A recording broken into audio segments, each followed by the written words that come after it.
Right, okay, the reason I'm here is obviously because of the Arabic revolutions that have been going around everywhere, and the fact that Bahrain has gotten the least amount of media coverage of all the countries that there have been revolutions, like Egypt, Tunisia, and it's just that it's the fact. I mean, you can just see even with the protests, it's like there's hardly anyone here, and it just goes to show how much people really care. I mean, there's still genocides and massacres happening in Bahrain. Like if you go on YouTube, you see videos by little kids, who are running down the streets, and the tanks are shooting at innocent bystanders. They've got a white flag. They're walking down the street, and there are tanks at the end of the road shooting at little children, and that's on YouTube, but you won't find that on BBC or Sky or any of the major media stations. So I think the reason why I'm here is to let the world know that we have a massive problem here, and we need to do something about it. Just get the world to open their eyes.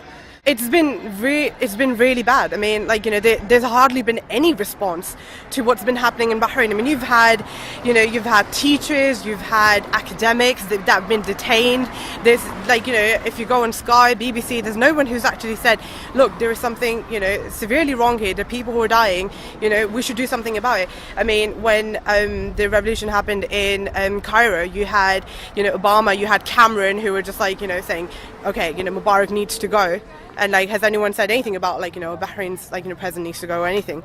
So I think the international community really, really does need to wake up and open their eyes and be it's completely unacceptable.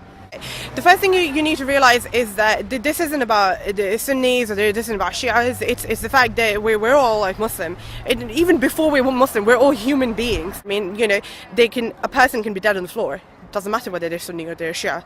It's the fact that it's a human being, it's a human life. So I think that's just an excuse that they're using. What the government's trying to do is that they're using the whole Sunni-Shia divide to divide the people. So it's not it's not a unified protest. It's not a unified movement, and it's basically divide and conquer. So I think the government is just playing the people. واحنا ضد الطائفية واحنا ضد الطائفية حتى لو شفنا الأذية